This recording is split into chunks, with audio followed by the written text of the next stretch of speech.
Hi friends, வணக்கம். இன்றைக்கி வரலட்சுமி நோன்பு vlog தான் பார்க்க போகிறீங்க. நாங்கள் வெள்ளிக்கிழமை அன்றைக்கி காலைல தான் வந்து அம்மன் அழைச்சோம்.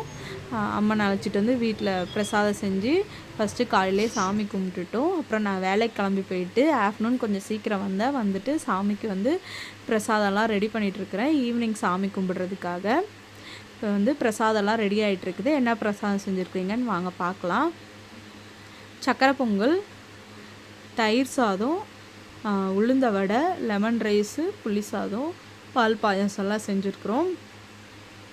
ஈவினிங் வந்து ஒரு 6 மணி போல் நான் எல்லாம் ரெடி பண்ணி வச்சிட்டேன். ரெடி பண்ணி தட்டெல்லாம் அரேஞ்ச் பண்ணிகிட்டு இருந்தேன். கொஞ்சம் நேரம் ஈவினிங்கு அரேஞ்ச் பண்ணி வச்சுட்டு அப்புறம் வந்து 6:30க்கு மேலே தான் நாங்கள் வந்து சாமி கும்பிட ஸ்டார்ட் பண்ணோம். எங்கள் வீட்டில் எப்பயுமே கொஞ்சம் சிம்பிளாக இப்படி தான் நாங்கள் வந்து வரலட்சுமி நோன்பு கும்பிட்ருந்தோம். இப்படி தான் எங்கள் வீட்டில் வந்து அம்மன் வச்சுருந்தோம். Thank you friends.